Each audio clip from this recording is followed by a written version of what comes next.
who brought you RuPaul's Drag Race and $1 Million Listing. This is World of Wonders Wow Report. Things that make us go wow. Hello. Hello. I'm Verdon, co-founder of World of Wonder. The three of us are back together again. It's been a long time. It's been months and months and months. Yes. I miss all of you. Literary sensation, Wow Report editor James St. James. That's me. And our chief creative officer guiding light, Tom Campbell. Hello. And for those of you watching us on Wow Presents on YouTube, we're all in sort of black. We're like widows in black today. True. All the it's three true. witches. Weird sisters. Yes. Rhymes Two. with witches. We count down the top 10 things that make us go Wow. It's Oh, a sorry. special Halloween edition. It's not Halloween or anywhere near it. Anyway, let's get on with it. Counting down from number 10, which means we start with number 10. Number 10. I'm Tom Campbell. I'm Yeah. doing number 10. You do. Not that we throw this show together, but this is the first time we've been together. We've been all traveling. So I'm going to Eons. surprise you. I'm going to talk about the HBO series that's coming to its end. One of the most talked about, watched about, one of the most evil battles for power in I the don't know history what of you're television. doing. Where are you going? Veep. Oh. Everyone's talking about Game of Thrones, which sadly I am one of those people who has not watched Game of Thrones. Well, we are going to be talking about it later. So Okay, just good. But I'm not opposed to it, and I'm not angry posting. It's like, I don't know, am I the only person who doesn't watch Game of Thrones? I'm not angry about it. I just haven't seen it. My dear friend Carolyn produces it. Right. When I started doing Drag Race, I told her all about Drag Race. She told me all about Games of Thrones. I was Wow. like, huh? And she said, Tom, you don't have to watch my show. It's not really your cup of tea. But I think it would be. We're going to talk about that. Well, Well, yes. yes. I mean, how close, and not to divert, but how close Veep are you to has- actually watching an episode of Game of Thrones? Come, will you? We'll talk about that later. Okay, Okay, yeah, I want to talk about Veep Veep. because there's 2 episodes left. A magnificent series that has sort of switched horses midstream. It sort of changed a little bit after season 4. So many political shows kind of went off the deep end. Yes. We're forced to go off the deep end once you know who took office. Veep has somehow, they've also had the luxury, this is horrible to say, well, I don't want to say it that way, but thank God Julia Louis-Dreyfus as well, but because of her illness, her cancer scare, there was more time. And they have created this last series. It is better than ever, which is so rare. Now, tell me, because I gave up after season 4. Nope. And I need to be drawn back in. Tell me what it is Well, about what it goes on. I can't tell you. They've reset. They do a brilliant job of resetting. She's running for president again. Again. And without ever. She was already president, though. Oh, she was president for like an hour. I mean, Right, a little right, bit yeah. longer than that, but nothing good happens to her. She's mean. She's boorish. She's all those things. And she's a woman who makes Is it she fabulous. Trumpian? She is in a way. She's just as self-involved in a way Right. that we've seen very few characters. She has the foulest mouth on television. Yes. Just as asides, the way they say things. And I don't want to give away plot. Let me just say that what they deal with in this last season: characters, abortion, incest. It's comedy. And now that.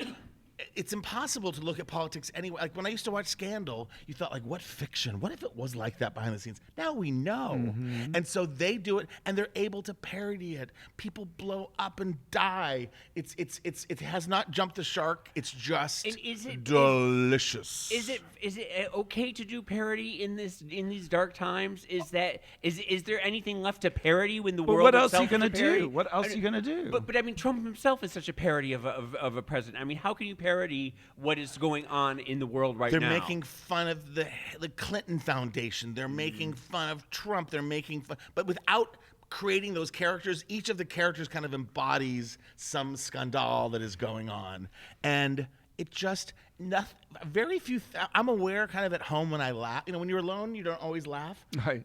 You're howling. I am If laughing. I was passing by your apartment, I would hear Yes. shrieks of laughter. But it's less than shrieks. Then it's this really kind of gurgly sewer coming from the deep pipes. inside the bowel, bubbling up. And it's never a bump. It always just is character line. a And you're like, gurgle of pleasure. Mwah. So I know everyone's talking about Game of Thrones, and that's okay. And we will. I want people not to forget and not to celebrate. I mean, Julia Louis-Dreyfus, I think, is the most honored woman worried. in television. Right, but I'm worried for HBO because everything's coming to to an end. A little bit. They do have I noticed they're trying to fill that vacuum with like Chernobyl and there's a couple other shows. Cheery Chernobyl, the series. Yeah, the things that aren't probably going to catch on quite the same way as. Well, and I thought whenever HBO lost Sopranos and Sex and the City, that it was that over, was a but, lull, yeah. wasn't it? But it is a tough time for programming because it is there's good shows everywhere. Anyway. Right, Veep, right. Veep. Okay, so that's number 10. James, I have no idea what could possibly be number 9. Number 9. Well, number 9 is another great show that's out there that I think that you both really would like. And Tom, I think this is really up your alley if you haven't given it a shot yet. It's Fosse Verdon on FX. Have you been watching it? I caught up over the weekend, and I was so disappointed that I heard you were talking about it. So I'll try just to listen, but I have a lot of opinions. Okay, Fosse Verdon is Ryan Murphy doing his take on the tempestuous relationship between Bob Fosse and Gwen Verdon. Bob Fosse is a very famous choreographer and director. Gwen Verdon was his sort of star. Everything you're saying is right, but it's not a Ryan Murphy production. It feels like one. Wait, it isn't? It isn't. It's Lin-Manuel and the guys from Evan Hansen. But keep going. But it feels like a But Ryan Murphy. my whole point was about how Ryan Murphy is the gatekeeper of gay culture and blah blah. Wait a minute, you're absolutely correct. I thought this whole time, I thought that this was like How part did of you? the Feud I thought, series. that's so weird because I've heard this everywhere that it's a Ryan Murphy. Oh, I suppose as because it's part of Feud. That's I thought that's what it was, and then they realized that it wasn't really a feud. That their relationship was different. That it was more of a mentor and collaborative. How brilliant is it to be so big that people think you did work you didn't do? Yes. You know, Ryan Murphy produced Madonna's new album, Madam X. He did. No, Of course but- he didn't. but you can Oh, say that. but I He does. believed it. Ryan Murphy does a great job with RuPaul's Drag Race. I enjoy that very much. But anyway, but this is a really brilliant TV series, and if you sort of have to know a little bit about the relationship, I think going in, you have to know a little bit about Bob Fosse. You have to know because we start off with like Sweet Charity, and like if you don't know about Sweet Charity, if you don't know like about Cabaret, if you don't know Pippin, if you don't know these I know a musical lot about damn it, Yankees, but I am still. I was drawn. I was forced to the internet in the best way. I was Yes. Wikipediaing and updating. Well, and because there are scenes where like she's in Mallorca and she's talking to this woman and she keeps saying Neil says, and you're like, who the hell is Neil? I did and that. It took like 10 minutes before I realized it was Neil Simon. I was like, Neil Simon's wife, his first I was wife, like, yeah. who died of stomach cancer in 1971. Why do I know that? Wikipedia. Exactly. You don't.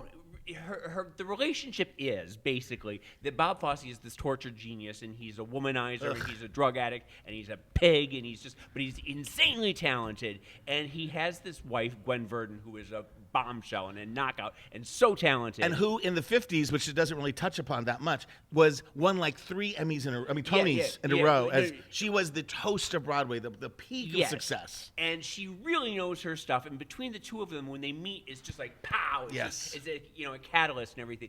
And what happens though is that he gets a movie called Sweet Charity, and Gwen Verdon is a big enough star to star in it, and it goes to Shirley MacLaine. Right. And so Gwen Verdon was the star on Broadway. Yes. Bob Fosse did choreograph it and all that yes. stuff. And then when the movie He goes- happened, he kicks off his wife. He doesn't kick off his wife. His wife is taken off. She's a Right. big enough star, Shirley MacLaine. so it's Shirley MacLaine. But Gwen Verdon still comes on and sort of mentors Shirley MacLaine, and Shirley MacLaine becomes Gwen Verdon. And you realize, like Shirley MacLaine's whole persona is Gwen Verdon forever and ever and ever. And the same thing happens with Cabaret, with Gwen Verdon. It can't do it. She's not a big enough star, so it goes to Liza Minnelli. And then at some point during the show, Bob Fosse is all freaked out, and he asks Gwen to come on and help mentor Liza Minnelli. And so Gwen... So she's always filling She's in. always filling in, but she's never quite big enough to be a selfless, star. kind of the story of women of the 20th century where they are behind. It's the wife, right? It's, Yes, it's yes. the And talent the behind good the one. man But who really he connects. really is talented, but she really is the one that comes in and puts everything together and puts all the pieces together. At one point, they say it like she speaks Bob, so because he's terrible with executives. He's self-destructive. He's high all the time, like all these things, and she can come in and make it Yes. all perfect. And so we go flashback and forward between when they first met and then his wife was dying and she was the mistress and all of that. And she was a huge star. I forget her name, McCracken or something. Yeah. From Joan McCracken, yes. Joan McCracken was a huge star and was known as the fall down girl, or the girl who falls down from Oklahoma. It was a piece of choreography where she purposely fell down Thank you, Wikipedia. Keep going. I'm so sorry to keep interrupting. No, that's fine. But it's fascinating story. If you've ever seen the movie All That Jazz, Yes. Yes. it is basically that story. They borrow in a nutshell. aesthetic from that. Yes. Yes, with that was Bob Fosse doing a story about himself. He was doing an autobiographical film, and he's a lout and he's horrible and he's terrible. But Sam Rockwell is playing him, and he's absolutely fantastic. Michelle Williams is Gwen Verdon, and she does these hand movements, and it's just Emmy Just written do all that again, over it. please. I know. Do the hand movements We have a again. close-up. Well, I at one point, she's upset and she's like, oh, and she just does this sort of like graceful little gesture where it's like very Fosse, but you're like, wow, that's your Emmy moment right there. With taking away nothing from the rest of the cast, this is Michelle Williams. Emmy to take home. Yes, and it she is. Gwen Verdon was always bubbling, kind of scratchy, and she does characters so well that she embodies them. You think that's going to be a joke or that's going to be like an impersonation. She becomes them. Yeah, and it's interesting because you also, as you're watching it, you keep thinking, God, Michelle Williams would make a great Shirley MacLaine in a movie someday. She really is very Shirley, isn't she? Yes. Yeah, All right. it's a fantastic show, and I wish everyone would watch it. Well, that is not the number 9 I was expecting. Thank you, It's Ryan Fosse, Murphy. Verdon, Tuesdays, 10 p.m. on FX. Yes. Catch up. Okay, so number 8. Number 8. I can't believe we've had to wait till number 8 to reveal this or talk about it. Avengers Endgame. Oh, Only the biggest worldwide opening ever in movie history, raking in something like $1.2 billion. And you know what? It's also a really good film. You saw it? I did. When last we left the Avengers, everyone had died. Thanos had gotten all the Power Stones or whatever they were, Right. and everyone had turned to dust. Right. So how do we come back from that? What's going on? Well, they were indeed, Thanos had defeated the Avengers, yes, at the end of the last one. This film begins, and I don't want to give out any No, spoilers, you have to give- but this film begins, it begins in such a quiet way. We're on a farm with our wife. Who is Jeremy Renner? Which hero Oh, is he's he? the arrow. He's the shooter. Hawkeye? Hawkeye, yes. Thank you, Hawkeye. And I have to say, just a little private, I'm not an expert on all things Avengers, so people are going to get mad for me getting it all wrong. Yeah. But it opens in this very quiet way, so quiet that I thought it was still a trailer. And I said, what's happening? This isn't a trailer. It's just this long scene. They're outside. Hawkeye's with his family. They're making barbecues. They're talking about what to put on the hot dog, mayonnaise or mustard. It just goes on. And you're thinking, wow, this is really avant-garde. And then suddenly, dusted, which is one of my favorite things in the whole movie, the way Thanos just dusts people. Everyone just turns to dust. They just collapse it's into not a pile violent, of dust. It's not sort of disembowelment. It's not, Poof. it's not Game of Thrones. They just go, they just sort of- they just flutter away. What do they do again? Dusted.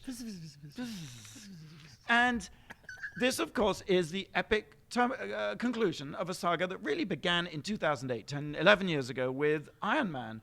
I always thought Robert Downey Jr. playing Iron Man totally took the whole superhero genre into a completely different place, made them really good, not just savvy or quick-witted, not just sort of Meta, smart but ass just and meta but and- brilliantly meta, Yes. not just sort of I'm very Flawed, clever. Postmodern, interesting. heroic. Yes. I mean, I never really liked the rebooting of Batman, which really, in a way, began the whole no. superhero Okay, we- era. we can go head let's to just toe start- on wait, that. wait, We- wait, we- wait, yeah. well.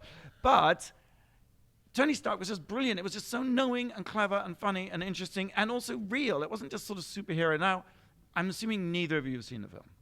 I haven't, and you still can't tell. If you tell the ending, will be Well, no, crashed you into a bad don't. car or You something. could well go and see this film and be perfectly satisfied. It's amazing how an action, like some action movies can just reach a level of full-scale assault that leaves you like, when will this end? So that suddenly an hour can seem like 6. Yes. I tell you, these 3 hours just passed like that. It was right. incredibly well 3 hours? modulated. 3 hours, My James. prostate won't let me sit down for 3 hours. 3 hours and 2 minutes. So No, but I've heard the last 20 are just absolutely some of the best Well, ever. yes, it is one of the greatest battle scenes of all time. And I know there's a lot of things out there like Game of Thrones vying for best, longest. And we're going to talk about that. most battle scenes. I think it's interesting, though. I mean, I'm just curious, you guys, what is it about us as people, human beings on this planet, that makes us crave these apocalyptic showdowns, because this battle scene reminds me of John Martin's romantic paintings in the 1800s. You know, he did these huge canvases of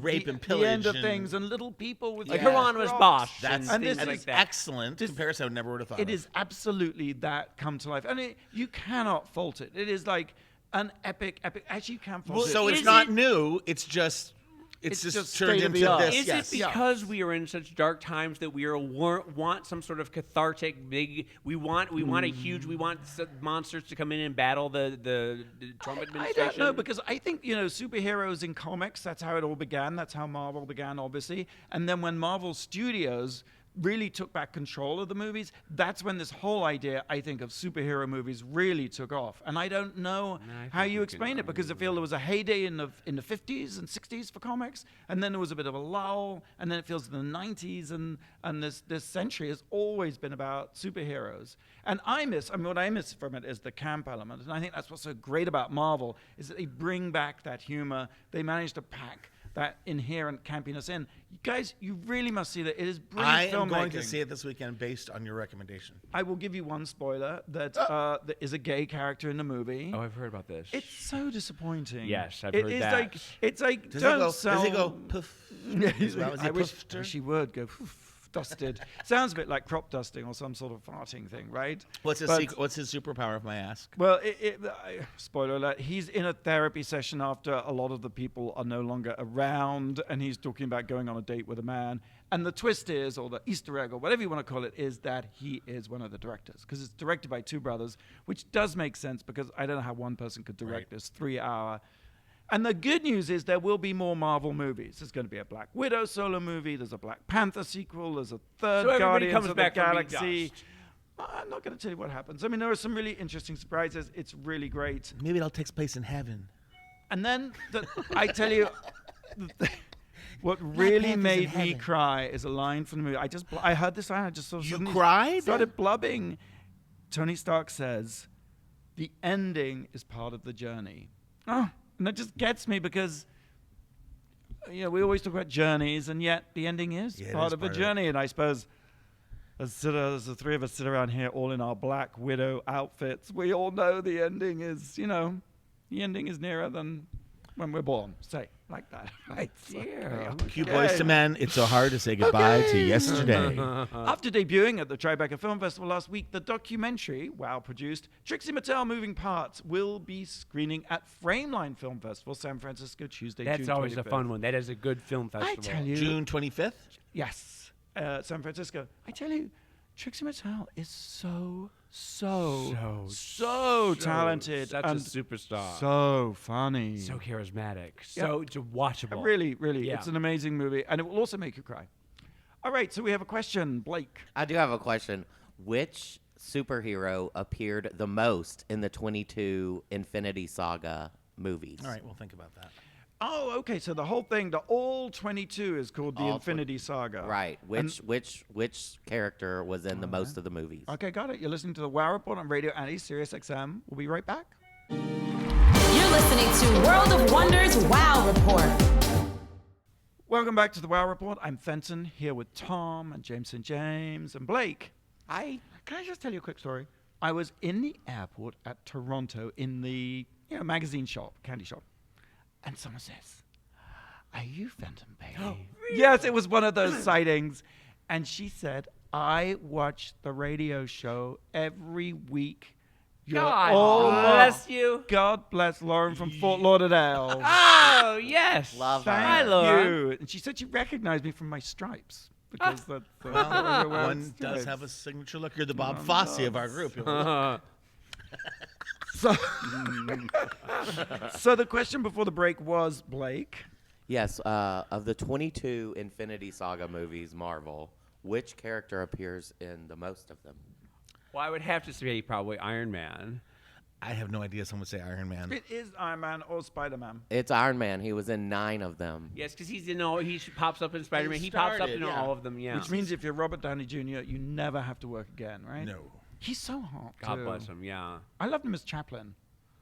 Yeah. Blake Chaplin. I There's loved a- him in Less Than Zero. It's one of my favorite movies of all time. Yeah.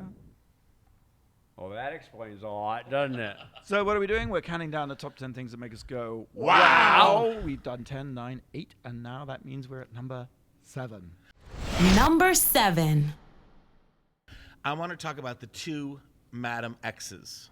Now, I know you kind of talk. Wait a minute, this is so Tom. I love this so much. I know exactly where I didn't know where this was going. I know exactly where this is going. I know when Alec was here and I was away, you talked about the preview of Madonna's Madam X, which I support Madonna, so I watched it again this morning, the medallion video, and she looks like, because there's people online just, the people that are woke, who are kind, who are smart, who will defend her, and then they'll just go, but I have to say this mean thing about her. Stop. Stop making fun of Madonna. She's so easy to make fun of. Well, you can make fun of her because I want to make fun of some of the messaging and stuff. I still think it's an amazing achievement, but stop making fun of her looks. It's like the Joan. 1, 2, cha cha cha. I love that. 1, but 2. She's a secret agent. She's traveling around the world. She changed her identity. She's an Uber driver. She also drives for Lyft. But they talk about her look. I thought she's never looked better at this age. And geez, are people not aging? Do people not understand with their filters and their I get butt it. implants? You're right. But let's talk about the messaging. Oh, what about the messaging? Well, the Madam X. I mean, it is funny. And isn't that the great thing about Yes, pop culture? you can make fun of the messaging. And love it at the same time. Yes. I'm not right. trying to be purist like that. Right. But don't pick on her way she looks. This is so tacky. No. I And mean, you're a woman. You don't make fun of her age or anything like that. No. Right. She's still doing it. She's still out there. She's still putting herself Exactly. out there. She's still trying. She's still pushing buttons. She's still doing all of that. But now we've got to get to Lana Turner. Is where I think we're going with this. When I heard Madam X, I thought of one thing. I was on vacation in London, and I made my friend Johnny sit on my. We were in London. We could have gone anywhere, to the theater, to fine dining. We sat in our grungy little hotel, and I made him watch 2.5 hours of Madam X. What is Madam It's X? a famous movie from 1967. It was late. 67, It's produced by Ross Hunter, who did Pillow Talk and all the Douglas Sirk movies. And it stars Lana Turner, who's playing from 20 to 40, even though she's 55. And she's See, we always make fun of she's a young, lovely girl who marries John Forsythe, who's a very handsome man. And the opening title sequence is just a Rolls Royce like limousine driving up a windy road to just tell you how big the fucking house is. And they're just newly married. She was a shop girl in San Francisco, and he fell in love with her. He's from a very fine family in Connecticut, Fairfield, and he was someday running for governor and be president of the United States one day. And they're met at the door by John Forsythe's mother, Constance Bennett. I love me some Constance Bennett. Who's going to die of cancer in a year. It's very horrible. She's bone thin, and I love it. And Constance Bennett had been a huge... She was in Topper. Yes, she was a huge star in the 30s. She and her sister Joan Joan. Bennett from Dark Shadows. This was Constance had been away because she'd married oil magnates and things. And now she's back and she talks like this. And she's James St. James. She's got Constance energy.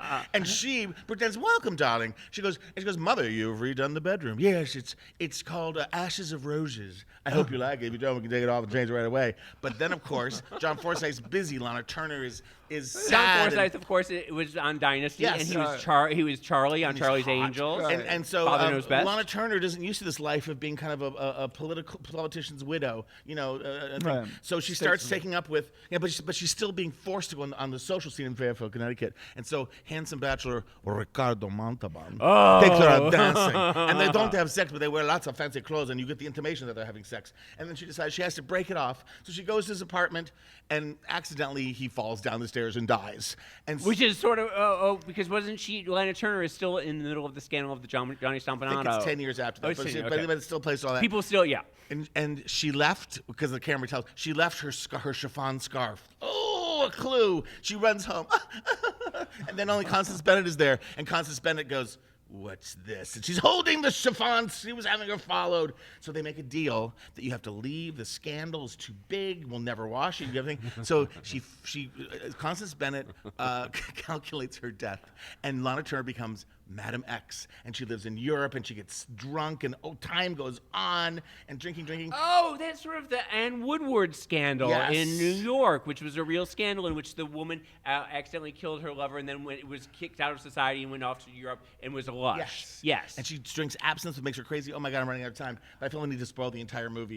And what happens is Burgess Meredith is in it. They meet in Mexico. She's all washed up. She's so upset that she's not with her son. I didn't mention that she has a son that she had to leave behind. behind. And so she ends up being arrested in New York, drawn back in the city by Burgess Meredith, and now she's comatose because she's Madam X. No one knows she's in a trial. Madam X, Madam X, Madam X. And she's assigned a public attorney, public defender, and it's her son. But he doesn't know that's his mother. And there's scenes with angels crying. It'll just watch it. Oh. That's when I hear Madam X. That's where my head goes. Well, that's Madam X in full. It's probably this is a longer version than is on the DVD. A marvelous, brilliant recitation performance, if I may say so. If I had more time, I would have edited it, but I just gave you the whole thing. Okay, Madam X, watch it. James, number 6. Number 6. Number 6, I know you guys don't do Game of Thrones. I'm very angry with you for not giving You've it a watched the whole chance. thing. I've watched the whole thing from beginning to end. I've been on it since episode 1, scene 1. I'm there. This episode, there was the Battle of Winterfell. And it was all completely pitch black. You couldn't see a thing. And I'll tell you about that. And we can get to that. I know. It's a good idea. We can get to that in a second. Right. But the fact is that this is one of the most ambitious, audacious episodes ever to put on television. I think it's one of the greatest battle scenes ever filmed. It's up there with anything from Band of Brothers, from Saving Private Ryan, Lord of the Rings. This outdoes anything. More money was spent on this. It was 500 hours with thousands and thousands of extras. It was unbelievably mind-boggling. The show itself is a genre-changing, game-changing. It's something that has never been done before on television. The scope is so big. By the time you are in it, you know the history of thousands of characters. You know the history of every single land that keeps. Every episode we learn more lands. It gets bigger and bigger and bigger. And it's done at such a rate that you actually can absorb what's happening. That's the amazing thing, because you say all that, it intimidates me. I consider myself a bright person, but I hate when I have to catch up. No. But see, the thing is, the first season is so shocking and violent and gory and sexy and everything, and you have these characters that are just so indelible. The thing is it's like Mad Men, it's like Downton Abbey, Sure. It's like Breaking Bad. It is a series of characters set in a specific milieu that are jockeying for power. It's a saga. It's the same thing as every other thing. There's a brilliant tweet from Ben de la Creme asking, what is Game of Thrones about? And Trixie Mattel replied, "It's about fighting over a crown. You would hate it." But the thing is, you brilliant. wouldn't hate it because there are characters in there that we can all hang our hats on. That every I guess what put me off in season 1, it was the violence and the rape. I just was I'm a pussy. That's episode 1 right there, and then you get that out of the way. Okay. That can set a tone. But you have to realize that you are in a violent world, and that this is something I that. know we're in a violent world. No, but It's different strokes, different folks.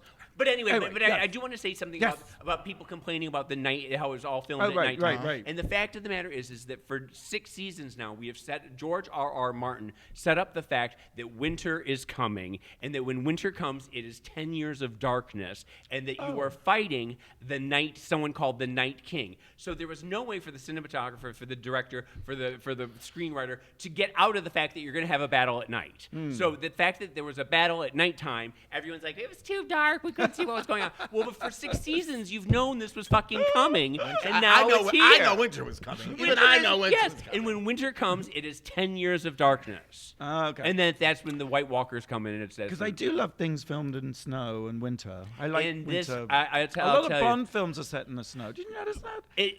Is there a lot of snow in Game of Thrones? There's this kingdom, Winterfell, up north, and that's in the winter. That's for me. I would love that. But at a certain point, all these other southern kingdoms have all, by right now, they've all come up to Winterfell for the final battle. How does it end? Well, we don't not know. over yet. We've still got 3 episodes. It was just the battle that got everybody so excited. Isn't it in the book? Well, no, because he hasn't This is written beyond the the books. books. Yeah, we've gone beyond the books. Oh. We have gone 4 seasons now. I think now Harry Potter is like in college. In what? Am I confused? That's Game of Thrones. I bought. Did you buy the Oreos? I think you were away when we had Game of Thrones Oreos. I wasn't here. Oh yeah, I'm sorry you missed that. What happens? What do they taste like? They taste like Oreos. Don't they all? But they Tastes just like have winter is coming. winter comes. Ooh, okay, number 5, Tom. Number 5. Hi, I'm Fenton Bailey, and I'm Fenton here Bailey, and I have number 5. Yes, what's going on? I did so well from 10 up to to 5. that point. I made the big mistake of going to see something that everybody raved about. It was brilliant, darling. I was in New York. I went to see Glenda Jackson In is King King Lear. Lear. Isn't that 3.5 hours too? It is. But King Lear is It one of the best. Is 3.5 a hours. fantastic. It's my favorite Shakespeare. It's so Well, good. you know what? I think this production of King Lear draws attention to the fact that it's one of his worst plays. What? Yes, because it begins with a ridiculous premise. So all the king comes in and says, I'm very tired. I'm gonna give up my throne. You 3 daughters, tell me how much you love me, and based on how much you love me, I will give you bits of my kingdom. And of course, Cordelia, the good and honest one, doesn't say I love you the most, and she gets But that's nothing. so real. It's So she's Tiffany it's so Trump. unreal. I don't She's think Tiffany even Trump. What even happens Donald Trump when no would do one that. when you say to Nolan and Elliot, which one of you will inherit my kingdom? You have to tell me you love Daddy, and then Give them a ring, Uh-huh. some baubles. But don't you? No, I don't. But it's about how power struggles And within families. anyway, So you don't like the play? It's a great piece of stunt casting. Glenda Jackson, a very famous British actress, sort of in the lines of, good God, what's her name? Dench? Thank you. The other Judi Dench. Okay. The non-Judi Dench, who was a British parliamentarian for many years, has returned to do this. She's almost 80, or she is even in her 80s. She's very tiny and frail. She makes a great King Lear to look at. Actually, a little drag queeny, frankly. Nothing wrong with that. Nothing wrong with that. I sort of felt that her performance ultimately was a cross between Quentin Crisp and Gollum from Lord of the Rings. And I found it a little shrieky, a little shouty, and a little samey. It just went on and on and on. Plus, at 3+ hours, they could cut a few lines. I mean, It's words. Shakespeare. Why would you cut? So You can't cut Shakespeare. many words. Lots It's too of much. repet- It's too much. Lots It's of too extra. repetition. Oh, he's so extra. Ye We need gods, to get ready. Ye gods that do this, ye gods that do that. And then in the Act 3, we're out in the storm, and it goes on for effing ever. There's nothing to look at. Even the curtain is down, and they're in the storm, and they're banging the curtain because it's made of metal, because it's all supposed to be Trumpian gold. The whole thing was just like... Were you hungry when you went to see it? No, Maybe I he was just hungry. Maybe he was actually I hangry. went to Joe Allen's and had a burger. So I love Joe I Allen's. was But tell me, hold on. perfectly satisfied. Tell me how you are with other Shakespearean I productions. am good. I like a bit of Shakespeare, but this was just. Had you ever frankly, seen King Lear before? Darling, have I seen King Lear? I've seen them all. But it was. He wrote some of them. So did Ryan Murphy. I was there opening night. And I have to tell you, after the intermission, I was like, oh, for God's sake, let's go. I can't stand this. But then I'd forgotten, since I studied at A level, I'd forgotten how the damn thing ends. So I was like, okay, let's stay for the end.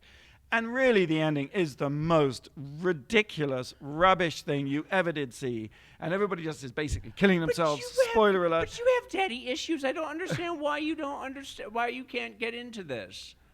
I think you would have to go see it. And maybe I'll get you a ticket to go see it the next time you're in New York. Because as someone said, I was complaining to her. I'll be in afterwards, New York this weekend. Because, you know, sometimes there's a sort of liberal conspiracy. Everyone's like, oh, darling, it's marvelous, marvelous, must see it. And then you're like, really? I've been tortured for 3 hours. And someone just said, yes, I've heard it's a tough sit.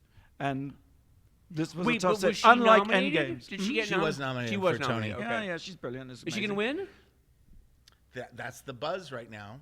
But I also Elaine May How was can she know? amazing. How can right, she know? you did like it. I will just tell you this. There is one amazing scene, you know, when they're stabbing out the eyes and what have you. It turns out that the Duke of Cornwall is played, whether he's real or acting deaf, I don't know, but they play it as deaf. So he never speaks. He's always making sign language, and one of the other characters is always interpreting to him in sign language. And there's a climactic scene where everybody's talking.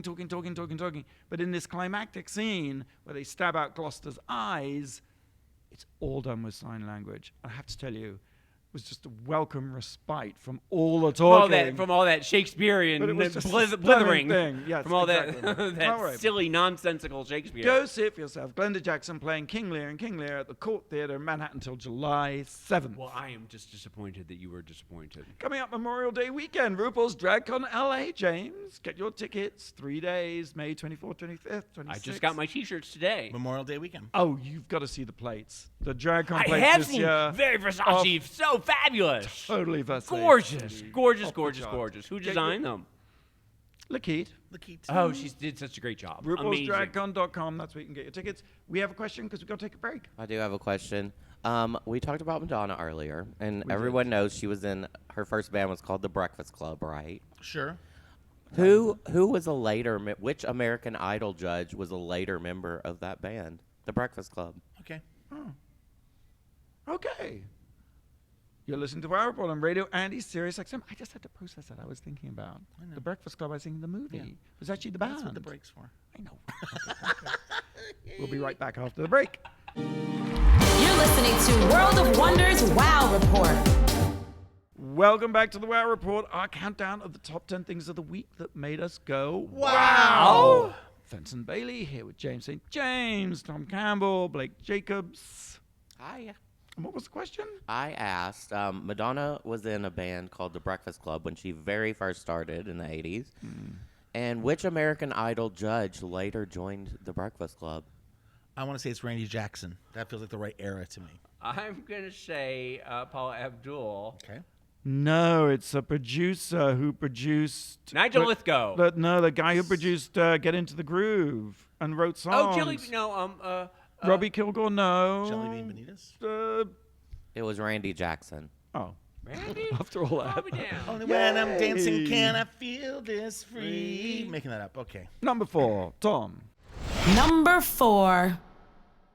This is kind of new. I don't know if you guys have heard of it, but Instagram is doing a test in Canada. I saw this. How dare they, motherfuckers!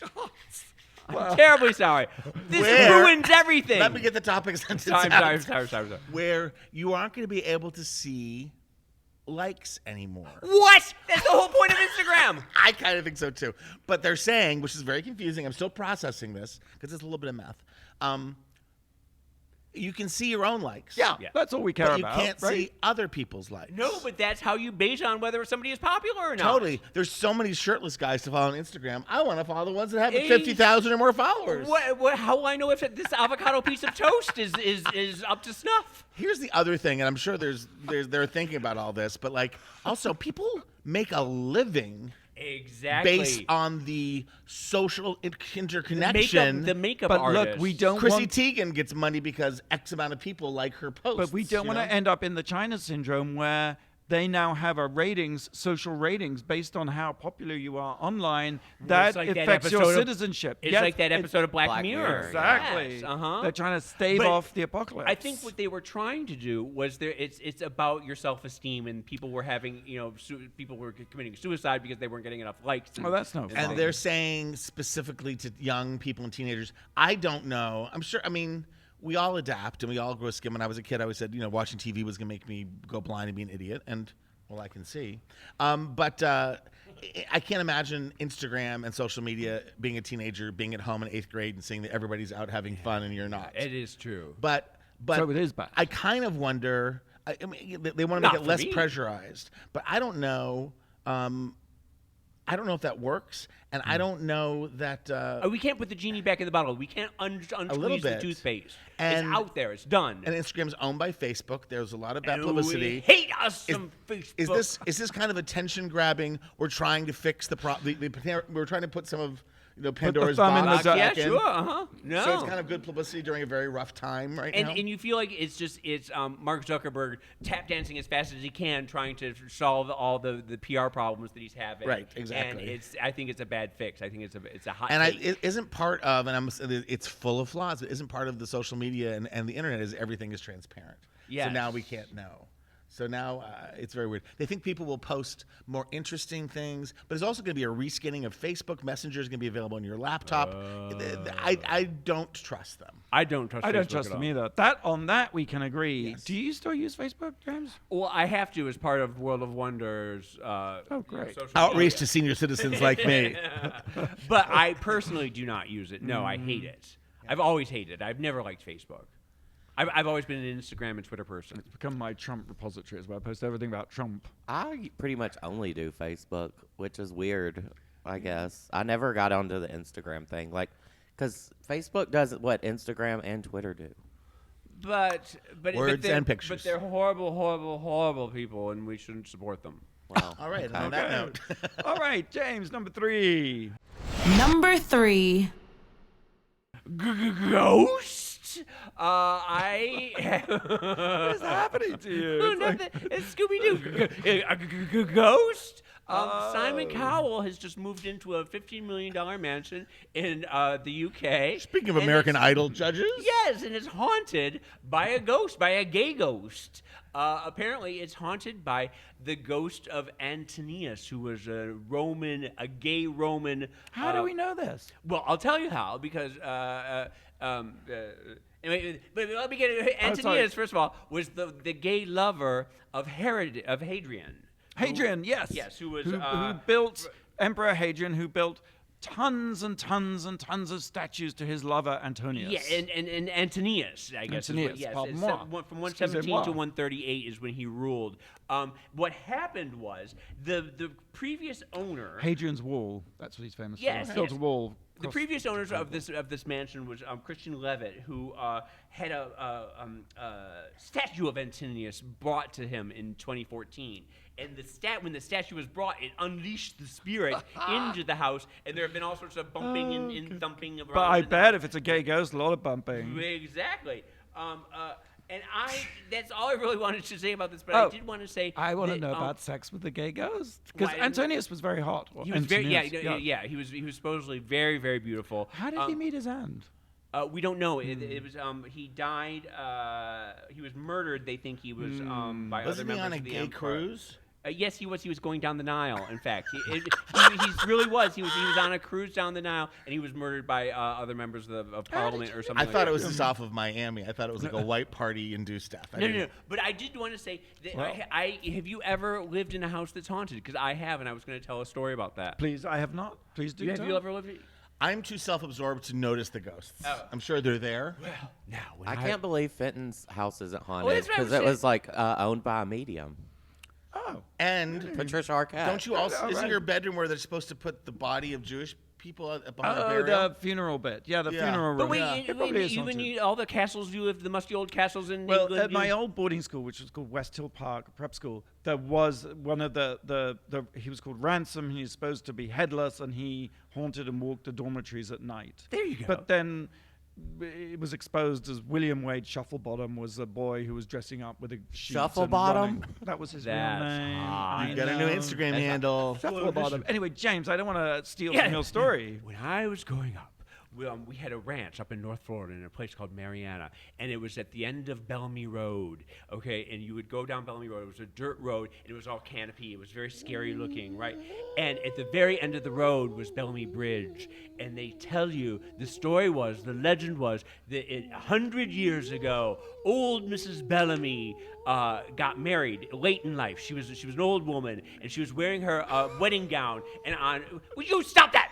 on her wedding night, her dress caught on fire, and she ran out onto the bridge, and she was spinning, and She was a hot flames- mess. Flames were licking at her, at her face, and she jumped into the river to save herself. And on moonless nights when the cows can't sleep, you can still see old Mrs. Bellamy spinning on the bridge. Have you seen her, James? No, I didn't. But my brother Did had you this live under the bridge? And that's how. No, I'm sorry. No.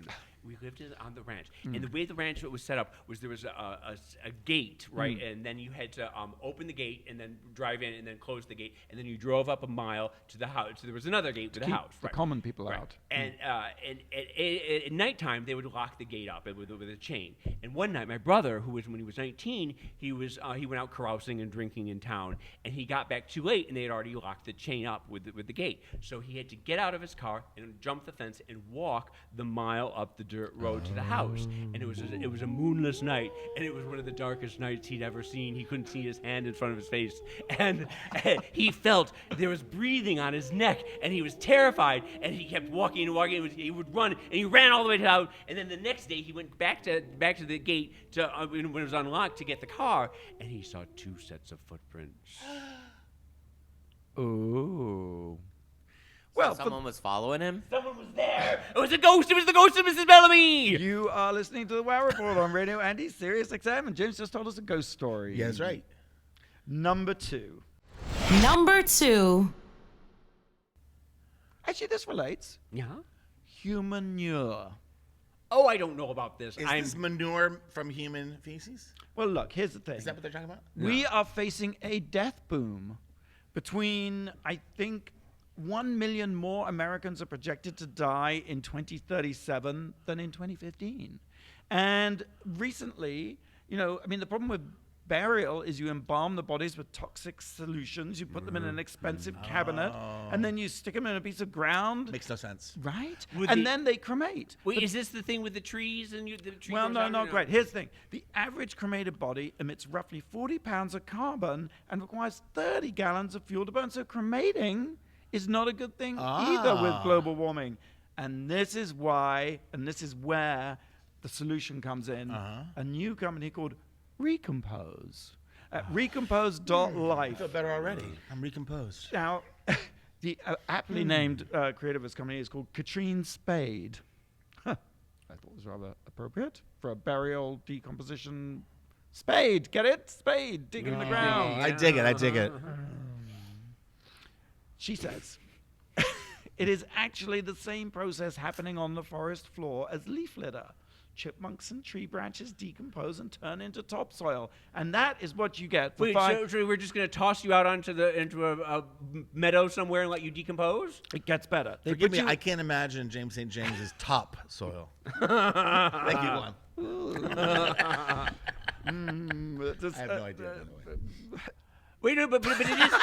It's just I about lost like word. just about dumping Yeah. you somewhere and letting you decompose. Well, let me tell you, James. For $5,500, you get put in a large vessel, which is about 8 feet tall and 4 feet wide. like your fits a apartment. single body, along with alfalfa, straw, and wood chips. And over the course of 30 days, temperatures inside the vessel reach 150 degrees, and basically you decompose. You recompose. So it's more like a prune. It's a mulching process. Yeah, mulching. It is You're a mulching. pruning. There Yeah. you Mulch. go. Mulch. And in fact, it's what they did in China with chickens that had bird flu. So this is the new process. If you're gonna go, we're all But gonna then go. who comes in and scrapes you up off the floor? There's an app. It's No, that's Uber exactly mulch, what they Uber do. mulch. They package you, and you go out and you fertilize the plants and I think it's a trees and beautiful bird idea. things. Yes.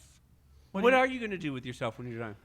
Well, I think Humanure is calling my name because cremating. I mean, much Do does you it still cost? have like a like tombstone and stuff? yeah, you can have that if you want. You can have a little memorial or something, but you can needs plant a that? garden instead of being in a, Well, I remember, a vessel of Steven ashes. Saban always used to say that he wanted to join that the tour. What is the Body Works tour that goes around with all the dead Oh bodies? yeah. Oh yeah. Yeah, that's what he wanted to do. And then I always thought it was like that. Just put me on a mountain and let the birds peck at me. Oh well, that's the sky burial. Yeah, which is yeah. fabulous. Or you just get eaten to. Well, you're not always gonna say eaten to death, but you're already dead. So it's just that you get. pluck off. or just put Viking Oh, funeral and you put me on a raft and send me out to sea and set me on fire. Oh, well, it's cremation, James. Yes. I may be dead, but I still have to get plucked. But what do you want to do? What are you planning? I'm just because I'm not gonna die, am I? I'm just gonna be. Yeah, why are you asking like he's gonna go What first? about you? I'm just gonna go to my office. I'm passing away just in my office. Andy today. Warhol said it best. Just like going to Bloomingdale's, right? Going shopping. That's it. What about you, James? Oh yes, you're gonna. Yeah, be pluck. pluck. Well, and then Stephen also used to say, just toss me in the garbage can out back. A little bit. Yeah. I think so. All right, we've posted a link to Humanure, which is in the Washington Post. Fascinating piece. We're going to take a break. When we come back, we'll reveal the number one thing that made us go, wow. Wow. Wow. Wow. We are galloping through this episode. My goodness. We are on fire. You're listening to World of Wonders Wow Report. Welcome back to the Wow Report. I'm Fenton here with Tom and James and Blake. So what is number one? We've been counting down the top 10 things that make us go, Wow. What then is number one? Number one. This is an announcement that happened this week. It's a preview of things to come. A production company named Higher Ground that happens to be run by Barack and my dear friend Michelle Obama. I was waiting for this. announced their initial programming slate. They made that big deal with Netflix. That was announced a while ago. And I have some descriptions. I just want to run them by you and see what you guys think. Tell me about That one's a little dull. Bloom is an upstairs-downstairs drama set in the world of fashion in post-World War II New York City that depicts barriers faced by women and by people of color in an era marked by hurdles but also tremendous progress. Well, now that's interesting, but that doesn't seem What very does in their upstairs, wheelhouse. downstairs mean? Upstairs, downstairs means Servants. like rich people, yes, and downstairs, and oh. like maybe the fashion designers and who did things. That doesn't seem it's very written, Obamian. Well, I think what's interesting about all this is a great range of stuff. There's docu Okay. stuff, but this is Callie Curry is her idea. She's anyway. So there we go. Yeah. Overlooked is a scripted anthology series adapted from the New York Times ongoing obituary column. Huh. The purpose is to tell stories of remarkable people whose deaths were not reported by the newspaper. Well, that's very interesting. Right, I'm down with that. That's what half of our show is. Yeah, right? So just talking to people. And I love this title for family programming. Listen to your vegetables and eat your parents. Will be a half-hour preschool series from creators Jeremy Connor, Drunk History, and Erica Thorma-Halloran. Well, that falls in line with Michelle's Yes. vegetable obsession. And there's another one called Crip Camp, a feature documentary film and production that's supported by the Sundance Institute, acquired this year by High Ground, and it's just down the road from Woodstock in the early 70s, which is 50 years ago. A parallel revolution blossomed in a ramshackle summer camp for disabled teenagers that would transform young lives and America forever by helping to set in motion the disability rights movement. Now, what I like about this is they all feel like they have some socialness to them, but they all sound entertaining. And if done well, they sound like it's not, I'm not having to do homework or do good by watching these things. It actually would be compelling. Although hypercritical me, I think it sounds a little bit homeworky. It does sound a little bit honest, I suppose. But I would have liked to have had something where it was Barack talking to people, Malala type people, and Right. doing. I would have liked them to have something, a bit more of their handprint on Like it. that Dave Letterman show? Yeah, something Whatever like that. happened to that? That's good. Yeah, that it's was still a good going, show. isn't it? Is it? I don't know. Well, I don't know either. And I'll mention it to Michelle next time I Oh, see her. good. Yeah, put the If word that, in. if that helps Michelle They Obama. should be. Are they adapting her book into a movie? Oh, my gosh.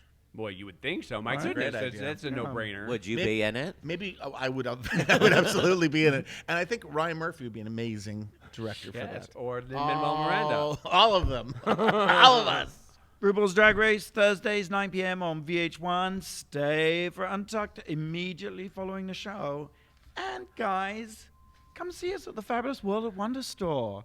It's right next door to our little studio here, overlooking Hollywood Boulevard, with RuPaul's star right up front. You can buy shade buttons, T-shirts, inflatable unicorn pool floats. Really cute satin jackets. Yes. I love those. And a little squirrel plushy friend in a can. What's the And T? copies of Freak Show. Shirts. Of James course. St. James' book. Oh, my Please, God. just one copy this week. That's all we ask. Just buy one copy. Or you can go online, store.worldofwonder.net, and you can watch us anytime on Wow Presents on YouTube. Thanks for listening in. This has been a very dynamic hour. Thank you so much. Here we go. We're all James together Starr. again.